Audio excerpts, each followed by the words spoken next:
On t'a vendu l'idée que la bonté est la voie à suivre, que si tu es bienveillant, les gens te rendront l'appareil, que si tu aides, tu seras apprécié, que si tu donnes sans rien attendre en retour, l'univers te récompensera. Illusion pure, absurdité pure. Dans la réalité, quand tu es toujours présent, tu deviens une partie du décor, comme une chaise, comme une lampe, comme quelque chose d'utile mais d'invisible. Les gens ne respectent pas ce qu'ils ne sentent pas pouvoir perdre. Si tu ne poses jamais de limites, on te marche dessus. Si tu donnes sans rien exiger, on te considère comme une source intarissable. Et quand tu essaies de changer, il est déjà trop tard. On t'a catalogué comme celui qui dit toujours oui, celui qui ne crée jamais de problème, celui qui est là pour tout le monde, sauf pour lui-même. Les gens ne sont pas cruels par nature, mais ils sont opportunistes. S'ils peuvent obtenir quelque chose sans en payer le prix, ils le feront. Non pas parce qu'ils te détestent, mais parce que c'est ainsi que fonctionne la survie. Prendre ce qui est gratuit, ignorer ce qui n'a pas de coût. Et si tu ne valorises pas ton temps, ton énergie, ton attention, pourquoi diable quelqu'un d'autre le ferait-il pour toi? Ceci n'est pas une invitation à devenir un misérable sans cœur, c'est un avertissement. Parce que si tu ne te réveilles pas, ils te consumeront vivant. Aujourd'hui, je vais te donner les outils pour mettre fin à tout cela, pour arrêter d'être une ressource gratuite, pour que chaque chose que tu donnes ait du poids, ait de la valeur. Parce que si tu continues à agir comme si ton temps et ton énergie ne valaient rien, le monde ne te contredira pas. Il t'utilisera simplement jusqu'à ce qu'il ne reste plus rien de toi. Une faveur occasionnelle suscite de la gratitude. Une faveur constante devient une dette impayée. Fais une faveur à quelqu'un une fois et il te remerciera, avec enthousiasme, avec une gratitude sincère, avec un sourire qui semble authentique. Fais-le 2 fois et il t'appréciera, peut-être avec un « vraiment merci, je ne sais pas ce que je ferais sans toi ». Fais-le 3 fois et il commencera à s'y attendre. La 4e fois, ce n'est plus une faveur, c'est une habitude.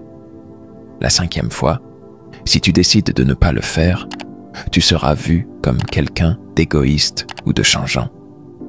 Ce qui a commencé comme un geste noble se transforme en une obligation silencieuse. Sans préavis, la gratitude disparaît et ce qui était autrefois apprécié est maintenant pris pour acquis comme faisant partie de la norme. Quand quelque chose devient constant, l'esprit humain le classe comme garanti, pas comme précieux. Il n'y a pas de malice derrière, juste de l'inertie. Les gens ne remettent pas en question ce qui est disponible sans effort. Ils ne l'analysent pas, ils ne l'apprécient pas, ils l'utilisent. Une faveur répétée trop de fois cesse d'être un acte de générosité et devient un service. Il n'y a pas de facture, pas de contrat, pas de dette explicite, mais le coût est payé avec ton temps, ton énergie, ta patience. On ne s'attend pas à une rétribution parce que tu ne l'as jamais établie dès le début. Et quand tu essayes de rompre le cycle, la réaction n'est pas de la gratitude pour ce que tu as donné auparavant. C'est de l'inconfort, c'est de la réclamation, c'est de la tromperie. Les gens ne se demandent pas combien ils ont aidé par le passé.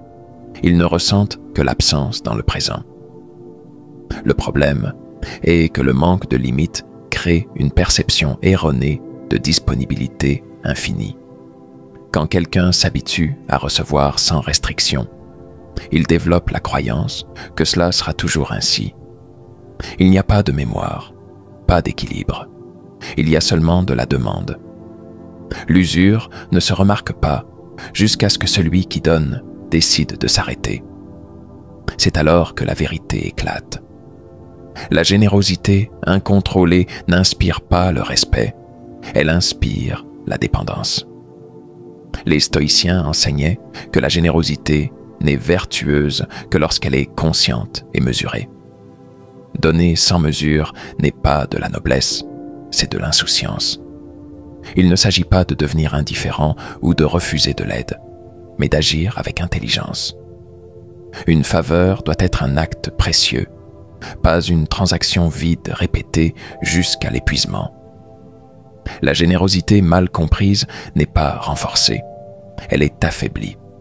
Dosifier ce que l'on donne est le seul moyen de conserver sa valeur. Une faveur occasionnelle et mémorable laisse une marque, génère une appréciation authentique. Une faveur constante s'use, perd de sa signification et devient une partie du décor. Être généreux ne signifie pas être une ressource inépuisable. Donner sans limite ne génère pas de gratitude, ça génère des attentes. Le respect ne s'obtient pas en se donnant complètement, mais en démontrant que ce que l'on donne a un coût. 2. Si tu portes toujours les autres, un jour tu découvriras que personne ne te soutiendra. Porter le poids des autres sur les épaules semble honorable. Cela ressemble à un acte de force, de responsabilité, d'altruisme. Au début, soulever les autres donne le sentiment d'être utile, d'être nécessaire, d'être quelqu'un en qui les gens ont confiance. Mais ce qui commence comme un acte de soutien devient une condamnation silencieuse, un fardeau qui pèse de plus en plus chaque jour, une prison construite par ton propre sens du devoir. Le problème est que lorsque quelqu'un s'habitue à ce que tu sois là pour le soutenir, il cesse de voir l'aide comme un geste et la transforme en une partie naturelle de la relation. Ce qui était autrefois exceptionnel devient l'attendu. Petit à petit, ceux qui marchaient à tes côtés commencent à s'appuyer sur toi sans mesure. Ils le font sans malice, sans planification, sans s'en rendre compte. Ils s'appuient parce qu'ils le peuvent, parce que tu es là, parce que tu n'as jamais montré de signe de faiblesse. Chaque fois que quelqu'un a besoin de toi, tu réponds. Chaque fois que quelqu'un tombe, tu le relèves. Chaque fois que quelqu'un a un problème, tu le résous. Sans t'en rendre compte, tu deviens un pilier, une structure invisible qui soutient tout le monde. Au début, cela semble être un honneur, une marque de respect. Mais en réalité, c'est un danger. Non pas parce que aider est mauvais, mais parce que lorsque tu portes toujours les problèmes des autres, les autres apprennent à ne pas porter les leurs. Ils apprennent que s'ils trébuchent, tu les ramasseras. Ils apprennent que si quelque chose va mal, tu seras là pour le réparer. Ils apprennent qu'ils peuvent continuer à avancer sans se soucier, parce que quelqu'un d'autre assumera les conséquences. Et ce quelqu'un, c'est toujours toi. Mais la véritable trahison ne vient pas des autres. Elle vient de toi-même. Parce qu'à un certain point, tu as oublié que tu as aussi une limite, que ta force n'est pas infinie, que personne ne peut soutenir tout le monde sans se briser. Et quand tu te fatigues, enfin, quand ton dos ne peut plus supporter de poids, quand un jour tu as besoin de soutien, la réalité frappe fort. Personne n'est là pour te soutenir. Non pas parce qu'ils sont cruels, non pas parce qu'ils ne se soucient pas, mais parce qu'ils n'ont jamais appris à te voir comme quelqu'un qui a aussi besoin d'aide. Tu as toujours été le fort, celui qui résolvait, celui qui réglait, celui qui absorbait les coups et continuait sans se plaindre. Et quand ce rôle se brise, l'inconfort apparaît. Tu cesses d'être utile et tu deviens un problème, un poids mort que personne ne sait comment porter. Il n'y a pas de mémoire dans ce jeu. Personne ne se souvient combien de fois tu as été là pour eux. Personne ne se souvient combien de problèmes ont été résolus. Personne ne se souvient combien tu as sacrifié. Ils ressentent seulement le vide de ce que tu ne fais plus pour eux. Et le pire de tout, c'est qu'ils ne le font pas par haine. Ils ne le font pas par mépris. Ils ne savent tout simplement pas comment réagir lorsque la base sur laquelle ils se soutenaient vacille.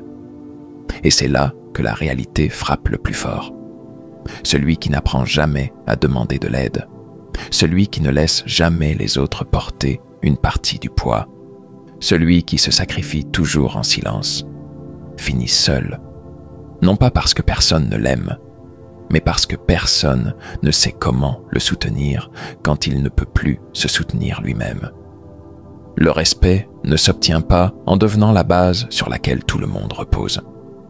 Il s'obtient en apprenant à fixer des limites, à lâcher des charges qui ne t'appartiennent pas, à laisser chacun porter son propre poids. La générosité sans contrôle ne crée pas de liens forts, elle crée des relations déséquilibrées. Celui qui porte toujours les autres, tôt ou tard, se retrouve seul avec son propre poids et avec l'amère leçon que la force mal comprise n'est qu'une autre forme d'esclavage. Si tu ne fixes jamais de prix, les gens supposent que tu es gratuit. Le monde ne valorise pas ce qui n'a pas de coût, ce qui est offert sans condition, ce qui est disponible sans restriction, ce qui est donné sans rien demander en retour, devient automatiquement quelque chose sans valeur. C'est ainsi que fonctionne l'esprit humain. Il ne s'agit pas de justice, il ne s'agit pas de moralité, il s'agit de perception. Et lorsque tu ne fixes jamais de prix, lorsque tu n'établis jamais de limites, lorsque tu ne fais jamais savoir combien tu vaux, les gens supposent que tu es gratuit. Dès l'instant où tu commences à donner sans rien demander en retour, tu crées une attente. Au début, les gens peuvent l'apprécier, ils peuvent te remercier, ils peuvent même le voir comme quelque chose de spécial. Mais quand cela se répète encore et encore, cela cesse d'être un geste et devient une norme. Ce qui était auparavant une faveur est maintenant une partie de ce qui est attendu. Ce qui était auparavant un acte de générosité est maintenant une obligation invisible. Et lorsque tu décides finalement de t'arrêter, lorsque tu essaies de récupérer ton espace, ton temps ou ton énergie, tu es confronté à la dure réalité. Il n'y a pas de gratitude pour ce que tu as donné. Il n'y a que de l'agacement pour ce que tu ne donnes plus. Parce que dans l'esprit des autres, tu n'as jamais été quelqu'un de généreux. Tu étais simplement quelqu'un qui était toujours là, quelqu'un qui n'a jamais fixé de prix, quelqu'un dont la valeur n'a jamais été définie. Et ce qui n'a pas de prix n'est pas respecté, n'est pas pris en charge, n'est pas protégé. Il est utilisé, il est exploité, il est pris pour acquis. Les gens ne sont pas intrinsèquement méchants. Il n'y a pas toujours une intention sombre derrière tout cela. C'est simplement un principe de base de la nature humaine. Ce qui est rare est valorisé, ce qui est abondant est gaspillé. Si tu ne fixes pas toi-même la valeur de ton temps, de ton énergie, de ce que tu donnes, les gens ne le feront pas pour toi. Si tu ne fixes jamais de prix, les gens supposeront que tu n'en as pas. Et c'est là que la plupart se trompent. Beaucoup pensent que s'ils donnent suffisamment, s'ils aident sans mesure, s'ils sont toujours disponibles, tôt ou tard, le monde le reconnaîtra, le rendra, le récompensera. Mais le monde ne fonctionne pas ainsi. Le monde ne récompense pas celui qui se donne. Il récompense celui qui sait mettre une valeur à ce qu'il donne. Une faveur occasionnelle a un impact. Elle est mémorable. Elle est appréciée. Mais quand les faveurs deviennent une routine, elles cessent d'être des faveurs et deviennent des attentes. Peu importe combien tu fais, peu importe combien tu donnes, si tu le fais sans mesure, les gens cesseront de le voir comme quelque chose de spécial. Ils le verront comme une partie du système, comme quelque chose de garanti, comme quelque chose qui est simplement là. Et quand un jour, tu décides de changer, quand tu essaies d'établir des limites, quand tu essaies de récupérer ce qui est à toi, la réaction ne sera pas de la gratitude. Ce sera du rejet, ce sera de la surprise, ce sera de la déception. Parce que, pour eux, tu étais déjà gratuit. Les stoïciens enseignaient que le respect et la valeur ne sont pas obtenus par la quantité de ce que tu donnes, mais par la façon dont tu le donnes. Il ne s'agit pas de devenir égoïste. Il ne s'agit pas de cesser d'aider.